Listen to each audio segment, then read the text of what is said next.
Hello and welcome. My name is Eva Leos-Keidel, and I will be your host today. Welcome to the FIATech Tech Tuesday webinar. 8 years and 200 plus deployments, what works and what doesn't work. This webinar will include project case studies, discussions on collaborative software integrations, and best practices for owners, EPCs, contractors, fabricators, and suppliers. We will have time for questions at the conclusion of our presentation and hope you will type in the questions as they come to mind. I would like to now present our presenter, Robert Ball, COO at Atlas RFID. Robert is responsible for business development and operational excellence to deliver industry-leading implementations for Atlas Jovex material readiness software for its clients worldwide. Prior to joining Atlas RFID Solutions, Robert served as a project manager with leading EPC firms for 5 years, responsible for delivering engineering, procurement, and construction scope to clients within the power industry, managing projects in excess of $1.5 million. Thank you so much, Bobby, for taking the time to be our presenter. Thank you for the introduction, and thank you everybody for joining us today in the webinar. Again, I'm Robert Ball, COO for Atlas RFID Solutions, and today I'm going to share with you our experience on implementing RFID-based technology on industrial construction projects and what works, what doesn't work. So first, let me kick it off with a short safety topic. And it's on having a questioning attitude. And a lot of accidents happen because, unfortunately, there's a false belief that experience makes you invulnerable. I think that really stems from complacency. And a complacent attitude can lead to a false sense of security and result in an accident. So workplace accidents can be dramatically reduced with the correct mindset and attitude by recognizing common errors that open the door to injury. So here are 3 kind of behavioral tips I'll list here to really maintain a proactive questioning attitude to addressing risks and anticipating what may go wrong. So challenge assumptions and the unknowns, stop when you're unsure and unexpected conditions are present, and then just consider the latent problems and inherent risks and plan for those. So again, if you see something wrong, have the courage to say something. Everyone has a duty to creating a safe work environment, taking care of ourselves and our coworkers. Okay. For those of you who don't know about Atlas RFID, I'll just give a quick overview of the company and the solution here before we get started. So again, we're a privately held company headquartered in Birmingham, Alabama. In addition to Birmingham, we have offices in Houston, Calgary, and Seoul. And we provide RFID-based technology really exclusively for industrial construction market. And in our experience, we've conducted over 200 site implementations on more than 10 countries worldwide. And now quickly, I'll just give you a company overview of the product. And so Atlas RFID Solutions is the name of the company, and Jovex is the name of our product. And it provides a mobile and auto identification technology across the supply chain to increase visibility of material status and location, to make informed decisions and ensure that construction doesn't wait on materials. And we call this material readiness. So Jovex stands for Job Site Visibility Extension. And you know, while there are sophisticated software and technology tools in the home office and even in the construction trailers, however, when you step foot outside of the job site trailers and into the field, it's really as though you fall off a cliff, and almost everything done is on the clipboard.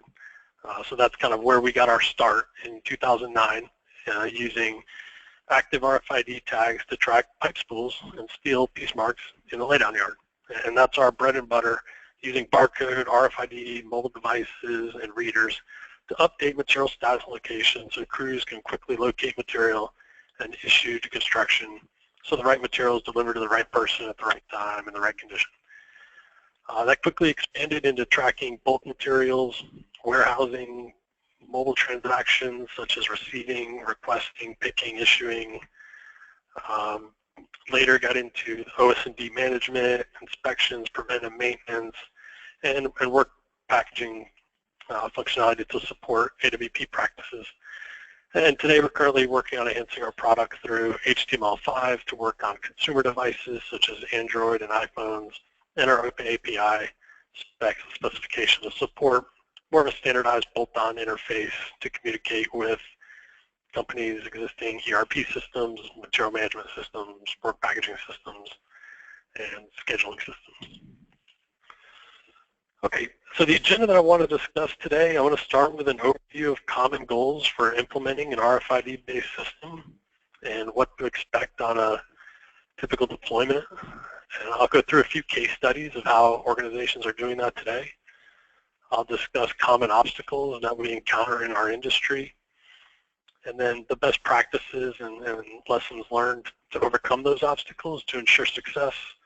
And then I'll wrap up with industry trends on where we see that going and what we believe is possible in the near future, as well as a quick Q&A. So, common goals, the primary pain that our customers face is really the negative effect caused by material availability issues. Studies have shown that up to 63% of a craft laborer's time is spent off their tools, and the largest portion of that non-productive time is due to waiting on materials.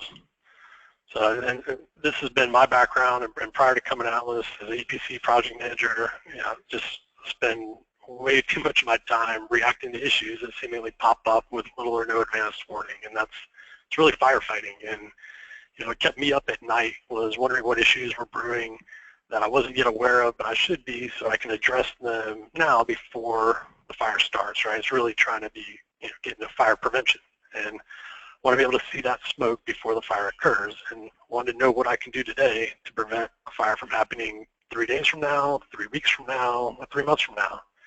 And it's, the good news is finding that bad news early enough so that you can respond to it. And, in my experience, that significant amount of that firefighting issues we deal with on a project are reacting to material availability issues that negatively impact construction. I'm sure everyone on this call can relate to that story in some way, has scars on their backs related to material challenges on a previous project. So it's our goal to leverage technology to give project teams real-time information through increased material visibility to make better decisions. So why implement an auto ID material control solution? Obviously, real-time material status and location. So from upstream status in the fabrication facilities through the life cycle of the materials to the job site, all the way up until material is installed by construction. Reducing the pick times with GPS and mobile devices in the laydown yards, marshalling yards, port facilities, mod yards, etc., to reduce the time spent waiting on materials. And increasing transactional efficiencies by replacing clipboards in the field with mobile devices, ultimately increase that craft productivity, reduce reprocurement costs, and providing actionable data to inform decisions, using the information collected in the field, providing that in a way to manage by exception, using workflows and logic to raise a flag when action needs to be taken. And all of those come together to reduce schedule risk as well. Okay, so I want to go through kind of the system components of what that looks like. So first starting is just barcodes. Barcodes can be 1D, 2D, QR codes that kind of digitally capture a serial number. And then barcodes are very cheap, they're standardized, so any barcode reader can read any barcode. They're simple to implement, the systems can easily read manufacturer-supplied barcodes. They're a little limited in that they do require a line of sight to read, so read ranges are generally 2 feet or less, and the cost is usually just a few cents for barcodes. So applications are generally on maybe bulk materials or in the warehouse. The next type of tags are RFID tags. So there's passive and active. Passive tags are standardized as well, so pretty much any off-the-shelf passive reader can read any passive tags. And those tags are activated by a reader that sends a signal to the tag that transfers enough energy to wake up that tag and emit a signal back to the reader. So there's no battery in the tag, so it has almost a limited lifespan, and it does not require a direct line of sight, and it can have a read range of up to 100 feet depending on that reader type. And the cost is generally a couple dollars and can come in the form of printed labels or hang tags or durable encased tags. And then there's active RFID tags that are battery powered. They send a signal periodically. The tags that we use are durable, waterproof. They emit a signal every 3 seconds. They've got a battery life of about 5 years, a read range of up to 1,500 feet. They work in extreme temperatures down to minus 30 Celsius. They're more expensive at $20 to $25 per tag, and they're not yet standardized either, which means that each active RFID tag manufacturer requires the use of their proprietary reader. So, and the application is typically used in the outdoor environment. And then there's also GPS tags. These work with a satellite to require a GPS location, which will require some kind of data subscription and can be in the hundreds of dollar range for those tags. So there's a variety of different auto IP means to collect that, and through an implementation I'll go a little later about, there's different times and use cases and when those apply. So next component of the solution is mobile devices. And through the mobile tablets, depending on the environment and the use case, you can use consumer devices such as Android phones with Bluetooth readers, or ruggedized tablets with integrated peripherals like the barcode scanners, RFID readers, and cameras. And these tablets are generally used in the field where the clipboards are used today, in the warehouses and the laydown yards. The next is gate readers. So this is a static unit applied generally at a gate.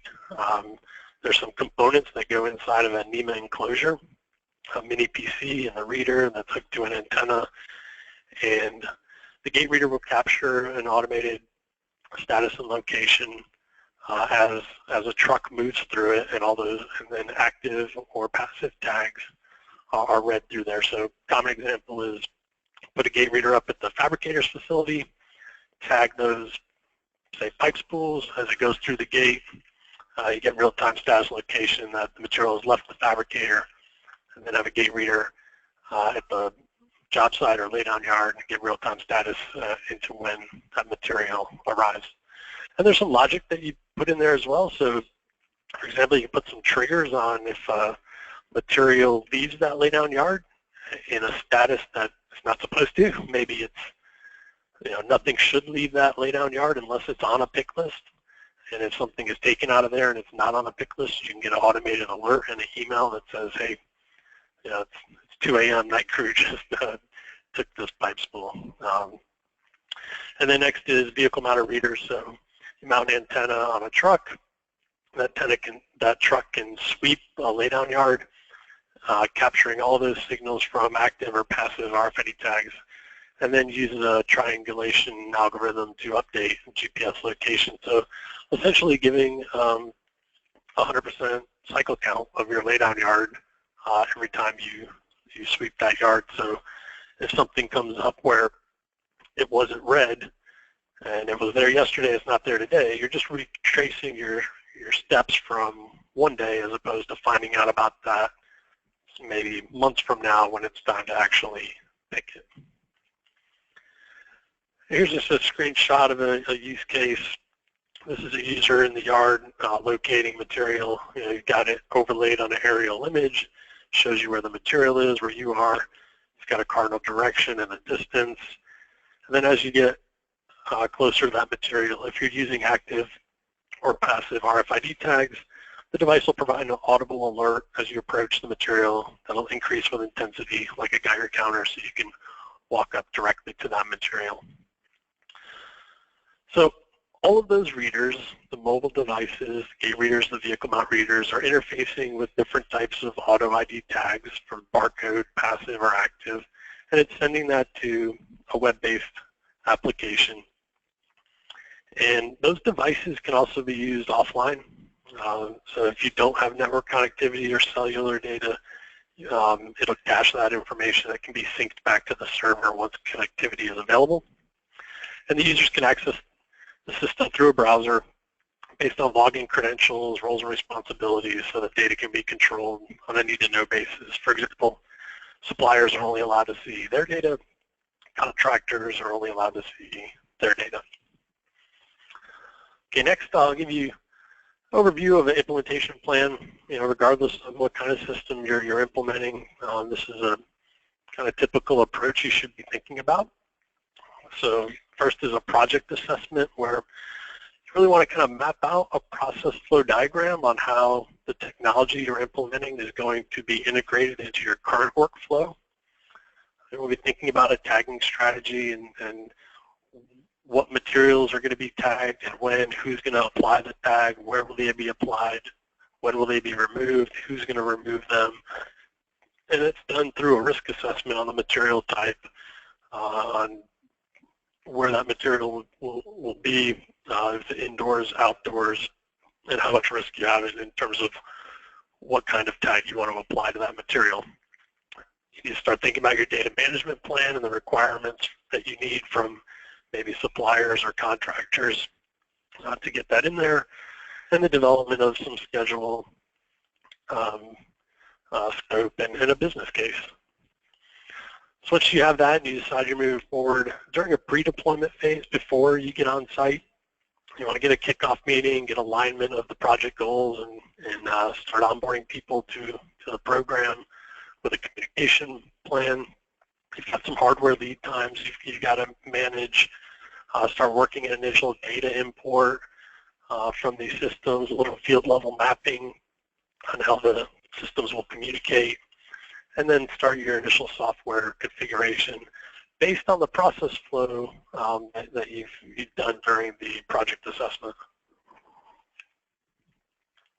And then in the deployment phase, this is boots on the ground, install the hardware, conduct your user training, go through your final software configuration, data validation, end-to-end walkthrough of the system with a user acceptance test, and then go live.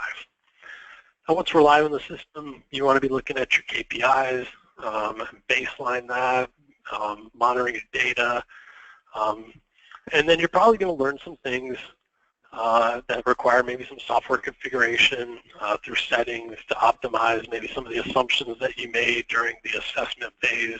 We need to modify, monitor your training, making sure you're getting the right reporting that you want, and then kind of getting into a sustainment of monitoring those KPIs against your baseline.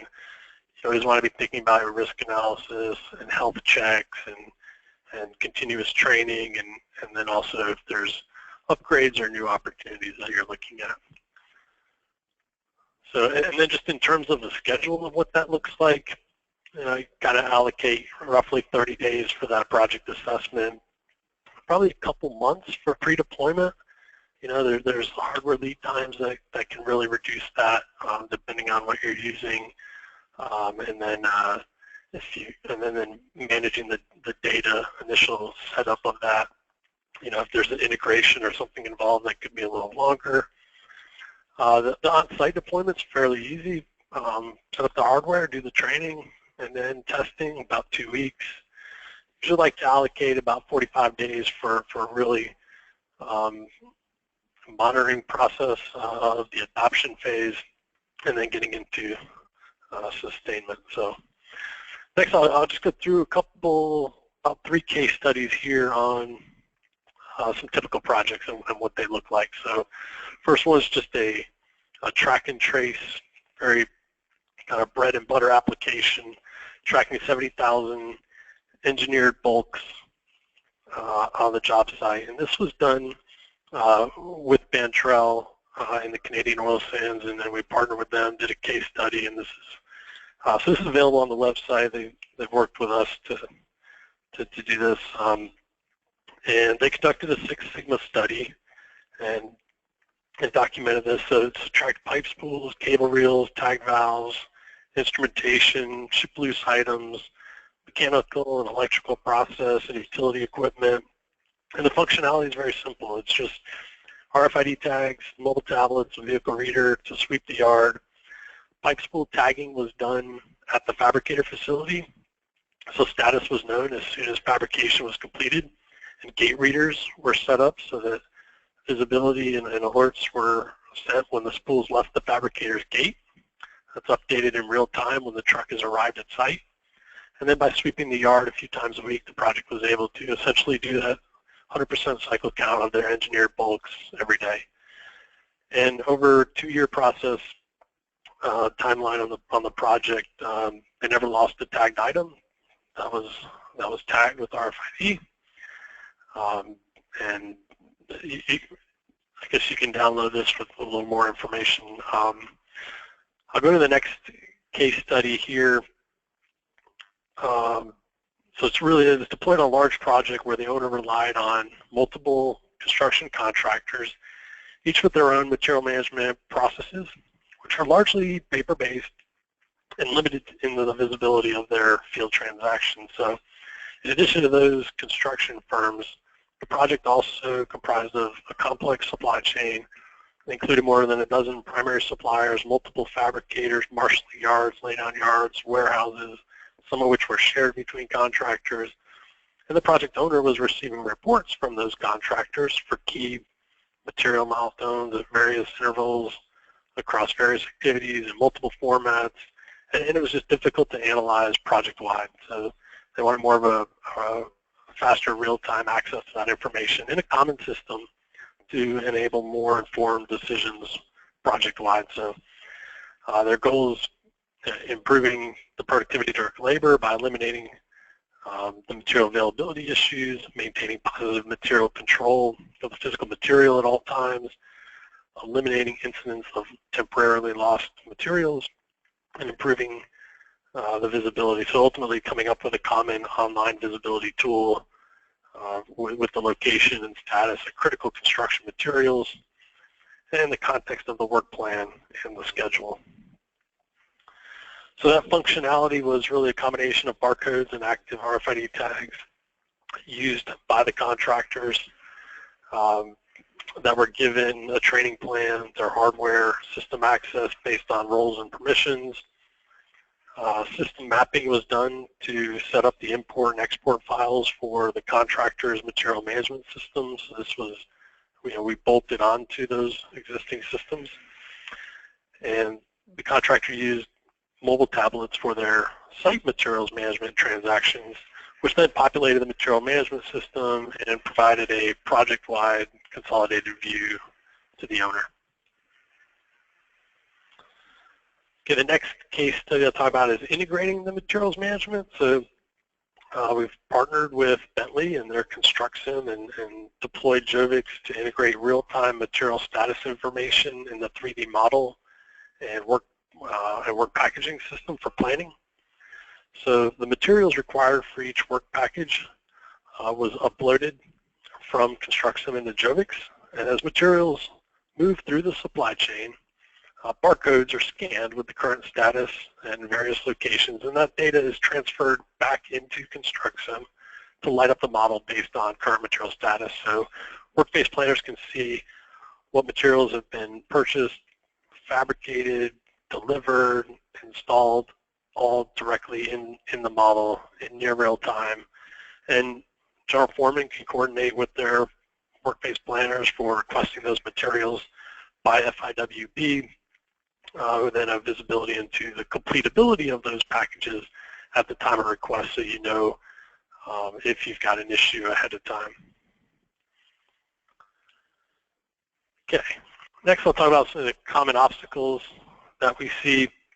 Again, it's a complex global supply chain. I'll talk about information availability, every project is unique, and the interoperability of systems. So the complexity of the global supply chain for construction, I mean, it's just complex. The environment is very difficult to coordinate all the stakeholders due to constant change and lagging or incomplete information, which causes uncertainty. And uncertainty is risk. And the coordination of all these efforts to get materials through all the geographically dispersed locations and to the job site, that's a feat in and of itself.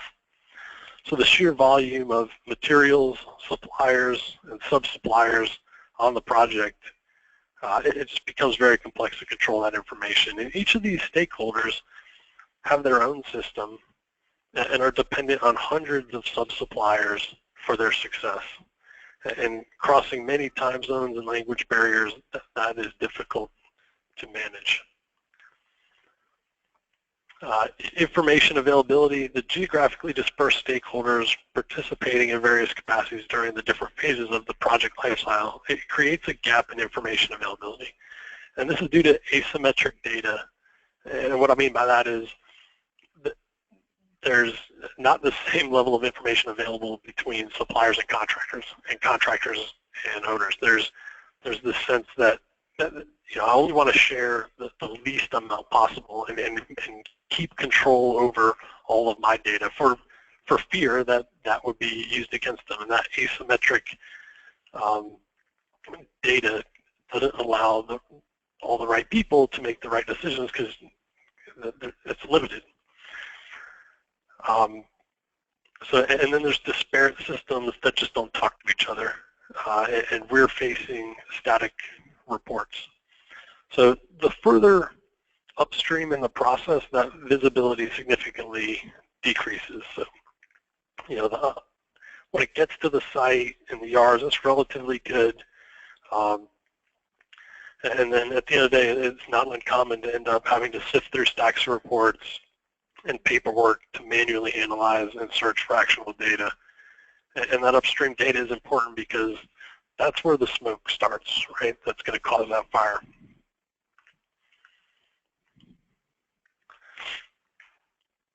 Okay, and every project is unique. Every project's supply chain is unique. It's not like manufacturing where you have the luxury of iteration to apply Six Sigma concepts and drive process improvement. Oftentimes projects work through challenges during the ramp up. They work through issues. They put practices and control measures in place. They create quick reaction teams.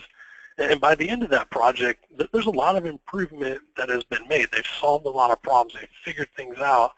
But then that project, all that effort is seemingly lost, only to be disbanded and start from square one again on the next project. And the construction industry has traditionally been limited to just making incremental improvements here. And I think in part because of a mindset that projects are unique and embracing new technologies is not practical and not scalable. And I think that's changing. Next is there's just a high propensity for change in large industrial construction projects. It is insanely difficult to predict the outcome, and CII conducted a research topic on this to see what improvements could be made to increase project outcome predictability. And what they found was the disruptive nature of changes were highly correlated to that project's success. So these changes almost always impact the supply chain. And while we can't always avoid the change, we can avoid the surprises, and that comes through sharing of information and transparency and visibility.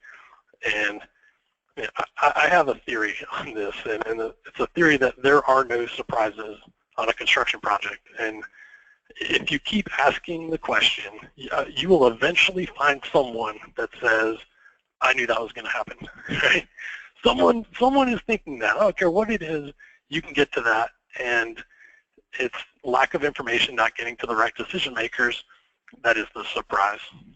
So, you know, in the construction industry, I mean, why is it lagging? There are tons of initiatives, and yet this industry has not yet seemed to be able to increase productivity like other industries. And so I want to talk about some of the challenges that I feel are unique to the construction industry that kind of prohibit that. I'll do it in 3 buckets of people, process, and technology. So from a people standpoint, I think there's a lack of professionals tasked to look at supply chain from a project perspective.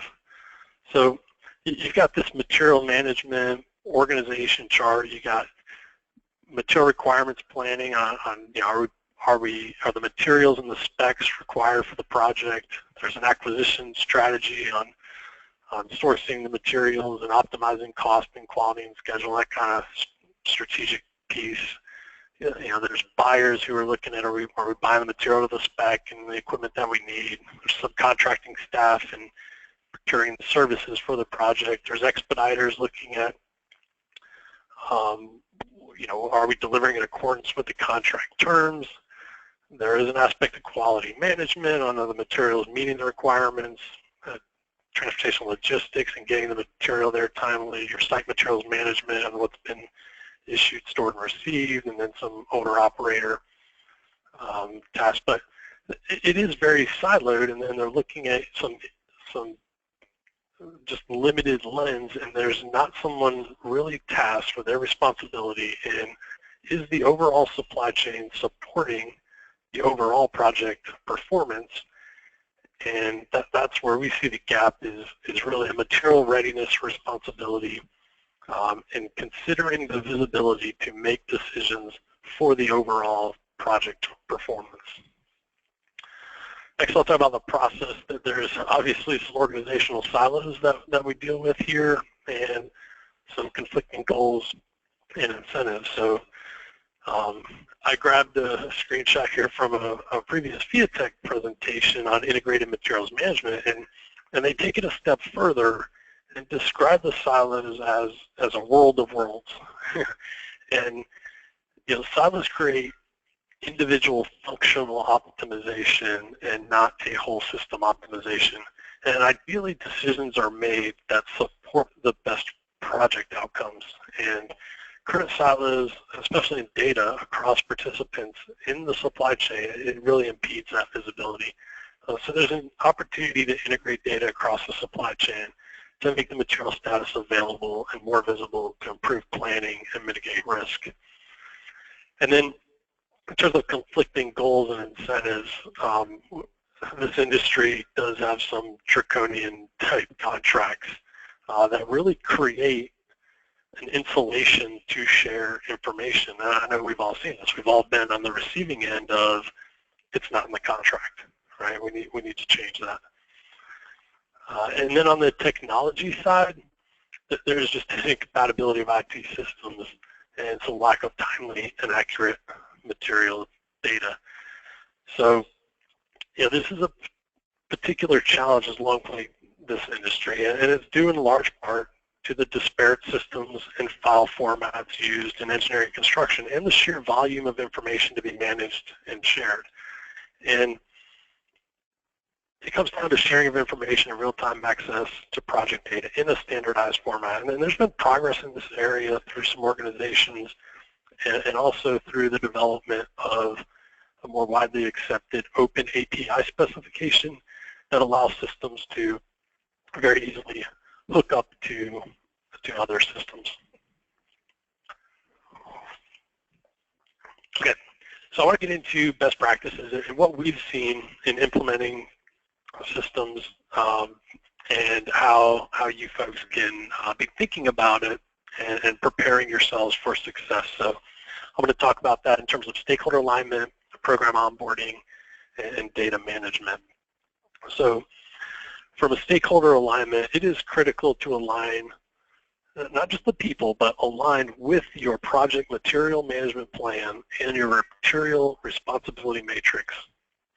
And set clear expectations on a tagging strategy, your data management requirements, agreed upon success criteria, and create an alignment of shared benefits for a win-win. So, you know, every project's unique, and each material management plan is dependent upon their project characteristics, their constraints, their specific project execution plan.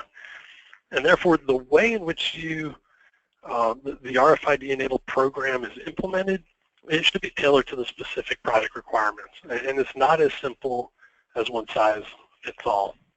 So the tagging strategy, that is based on a material risk assessment. And depending on how material is flowing to the job site and where material changes, care, custody, control, there will be areas in which you want a more robust material control and visibility from one project versus the other.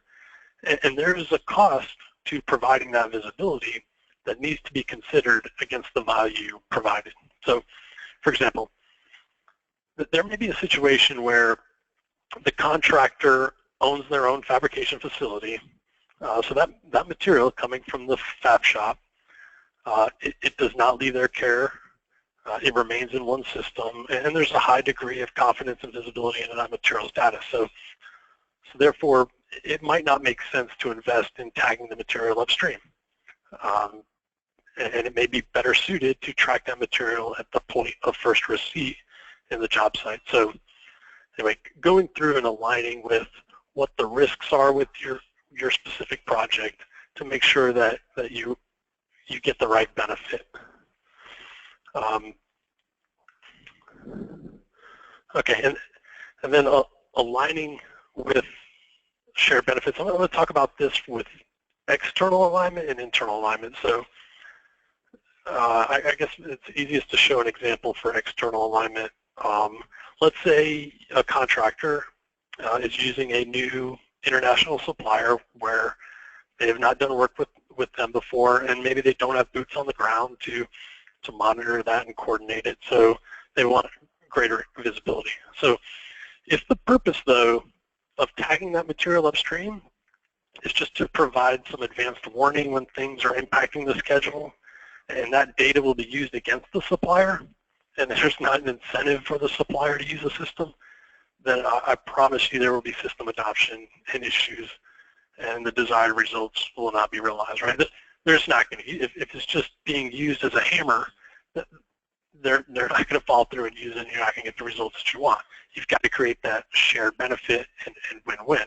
So, and that's bringing the stakeholders together and making them part of the program and getting, helping them. So, I mean, one way to do that is give supplier access to the system. Share that information, right? So, for example, you're required at site dates. Maybe allow that supplier some flexibility to adjust their fabrication schedule to align with the real-time RAS dates as opposed to a strict PO delivery date. Then the supplier has a win-win scenario. They receive benefit from it. They will actively participate in that. The same types of scenarios happen internally.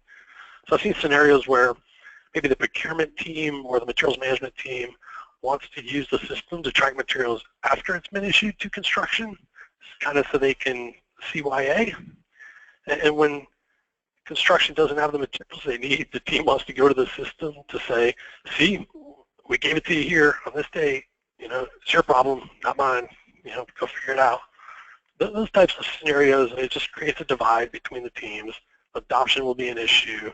You really got to bring those guys in, get alignment between the teams, create a win-win, allow construction visibility, give them access to it, into the material status when they request the material, so they're not surprised when the truck arrives and the materials aren't there. Create those win-win scenarios. So, in summary, the system should not be used as a hammer, right? It requires everyone to be working together towards a common goal and a shared benefit. And then there's some alignment with contractual arrangements too. So first you got to decide who's going to own the system. And we have cases where the owner purchases the system, provides tablets, tags, access to the software for the contractors, and we have cases where the EPCs purchase the system and provide access to the owners. Both scenarios work fine when there's alignment of benefits, and in both scenarios, sharing access to the system creates mutual trust. So in general, though, the owner is usually who benefits the most. So once you determine who the owner will be, it's best to incorporate those requirements and expectations into a contract. And our experience is this is fairly easy. when you bring the right stakeholders in. And it's common to provide an amendment to a contract to align with the tagging strategy for who's responsible for tagging the materials and incorporating the data requirements like the import and export templates to make sure the right information is available. Okay, next I want to talk about program onboarding, and really you should think of this as a program, and it's important to consider that, which will facilitate the alignment of those stakeholders and communication of the roles and expectations on how they fit into the overall objectives of the program. So kickoff, it seems obvious. We've been on projects where we show up at site, users don't even know they're participating until the day we show up. So you want to kick that off, and you want to talk about the responsibility matrix on who's responsible for applying the tags and removing the tags, who's responsible for defining system process flows, who's responsible for training, who's responsible for data quality, who's responsible for technical assistance and issue resolution, and identification of a project champion. And each stakeholder should have a champion. Now, it's important to have a project level sponsor who can monitor the system adoption and any conflict or issue resolution. And it's important for each stakeholder, like supplier, contractor, to have a system coordinator. So they're the go-to liaison for the individual teams to have ownership over their applicable portion of that responsibility matrix. The training programs, several ways to do it. You can run a program, train the trainer. You can empower your stakeholders to execute that as they onboard their staff. You can do that centralized, but the point is incorporate that into the responsibility matrix and then have a plan for that. You also want to inform the folks ahead of time of what health checks will look like so you can monitor process compliance and system compliance. So each project will have a defined workflow on how transactions are conducted in the system, and those processes are tied in a relational database. So if you don't really follow it, then there's going to be downstream impacts, and those downstream folks are dependent on what the upstream folks are doing. So you want to have a process to manage that. And on the system compliance, roles and permissions, user credentials, settings, custom fields. Folks in the past have gotten pretty creative in adopting the system in ways that detract from the overall program for their own benefit, and that program level champion should monitor that for the stakeholders to ensure consistency of information in the system and not allow shortcuts that cause those downstream issues, and have a communication plan so we know how to raise issues and how to get things resolved. If things get unnoticed or unattended, the system becomes less valuable, adoption will suffer. It's harder to solve those issues the longer you wait. Okay, this is a big piece. I really want to get you guys to take something out of this, because data management is probably the biggest thing that you can do to help set the project up for success. And it's by far the easiest thing that will derail an implementation. It's really reliant on good data. So there's a study that focused on the impact of data when implementing new technology, and poor data quality. 40% of all business initiatives fail to achieve their targeted benefit because of that poor data quality. So it's important to meet those projections in order to replicate the success and realize even more value across your organization. So I want to look at how do you minimize those problems. So 2/3 of organizations say that analysts spend a majority of their time on data-related tasks. That's huge. These data-related tasks, they're often like clerical, or it's just generally non-value add to the intelligence that they're tasked to provide. So ideally, those analysts and coordinators should be spending time on recommending decisions, business decisions and actions that are supported by the data that they're provided. So there's two primary ways to address data quality in a technology implementation, and that's through the people or process in the system. And our drive has been to automate or utilize the technology as much as possible, to rely on the people in the process when absolutely necessary. So we talk about your data management team. and who would be involved with that. And I'll just talk the high levels here. So the data management team incorporates various resources from both the implementation company and the client's organization. And the first is the client business stakeholder. So an individual, or more likely a group of resources who represent the business needs of the solution, and a client data champion. So ideally an individual with business or technical awareness that has enough authority to influence the client's organization decisions related to the data activities.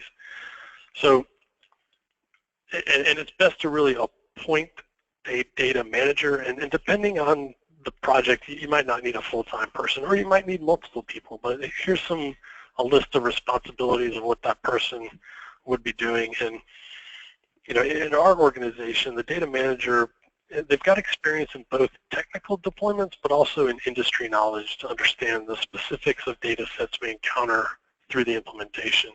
So we'll often try to find individuals with experience in the prevalent industry software to help bridge the gap when we're trying to interface with multiple systems.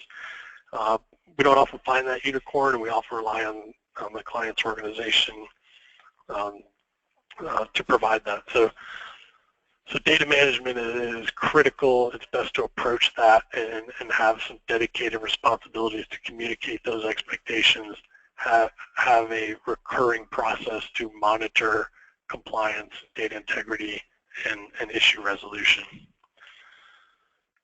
So I want to end talking about some industry initiatives and what we've seen. And yeah, I really think that supply chain is the next breakthrough for project performance. I mean, we're seeing an investment in this area through industry organizations like CII. You know, we all know about AWP. It promises 25% improvement in project performance. However, it's highly dependent upon an effective supply chain. And CII just kicked off research topic 344, the improved integration of supply chain and material planning and work packaging, where owners, contractors, suppliers, technology providers are researching ways to improve supply chain visibility to allow decision makers to make more informed decisions. FIATech has its productivity advancement target number 7 through integrated materials management, improving construction productivity by 20%. COA has its twice as safe, twice as productive by 2020. So we're seeing a lot of movement in the industry focusing on this supply chain as being the next kind of breakthrough. And kind of what is possible and where that's going. McKinsey published this article last summer. It was a phenomenal article, and it talks about the Internet of Things and why the construction industry is lagging and where it's going. And really, I think that is a huge breakthrough that's coming, is leveraging the Internet of Things to help create a digitized, smart job site and enable intelligent asset management and decision making. And the number of people, equipment, material, and work performed at the same time on a construction project is getting denser. And most of that data is not even captured today, let alone measured and processed. So this study talks about how to imagine the digital future where the Internet of Things would allow the construction machinery, equipment, materials, structures to be connected through sensors to a common platform where productivity and reliability of both staff and assets can be automated and smart decisions that were never possible before. And it outlines a path forward for that, in which we all share responsibility. So project owners to mandate the adoption of digital technologies and measure and reward technology adoptions across their projects. It requires EPCs to reimagine and develop a digital roadmap and empower and equip their teams with budgets and authorities to pilot new technologies.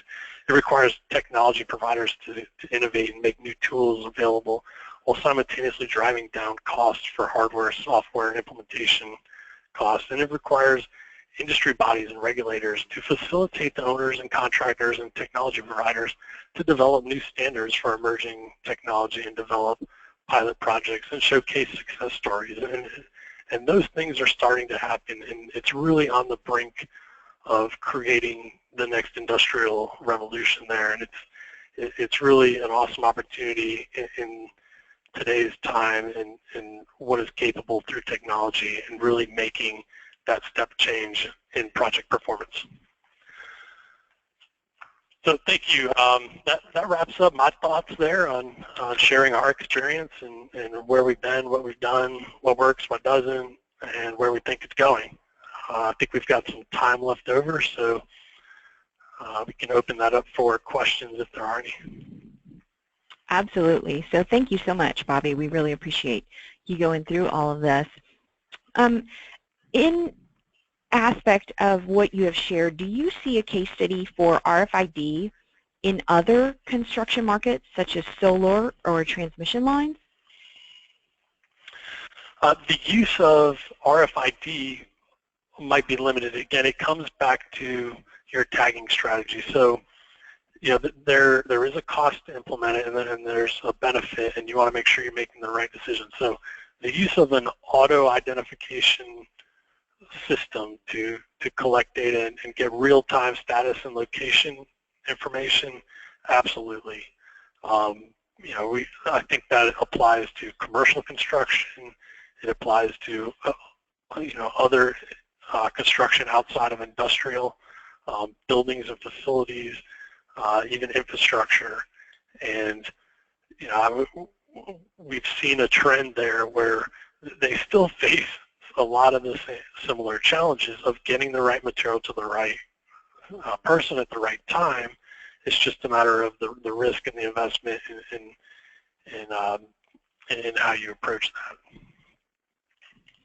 Okay, and this article that you have up, Imagining Construction's Digital Future, seems to imply that there is a lot of new hardware that could be coming online. Do some of those hardwares include drones and other types of autonomous vehicles, or what do you see when it comes to that type of new hardware? Yeah, the new hardware, I mean, it's going to be things that I think come very quickly because they're generally available outside of construction. Construction is like on the bottom of the industries that are investing in technology and investing in R&D. And generally the things that kind of have a breakthrough are applications that are used in other industries that are brought to a new industry. So kind of the connectedness of devices being applied to things. A lot of this is being done in manufacturing today, and there are some challenges that are unique to construction that I talked about that we've got a plan for, that you can't just readily implement. You've got a plan for that, but I think we're going to start to see a lot of that coming. Drones is a great example of that. We're in the process of piloting drones right now. We've had customers that are very interested in that, and yeah, it's coming. Yes, I think that is a perfect segue into the upcoming FIATEC Technology Conference that we are hosting in Orlando in April 10th through the 12th is a perfect example of that. Multiple types of software and hardware that are coming together to bring about this transition into the digital future. And the future of construction technology is scheduled to really have a full face change, we think, because like you said, even though construction does not invest as much in technology, it is beginning to catch up under force by their customers, by the people who are moving forward, are changing demographics in our workforce. So many of these topics are going to be covered at the upcoming FIATEC conference. So we really hope that you save the date. Atlas RFID will be at the conference, and more information can be found at fiatec.org. In the meantime, we'd like to thank Robert for taking the time to present this webinar, and for Atlas for coming forward and being a constant sponsor of FIATEC. Thank you so much, everybody, and have a great day.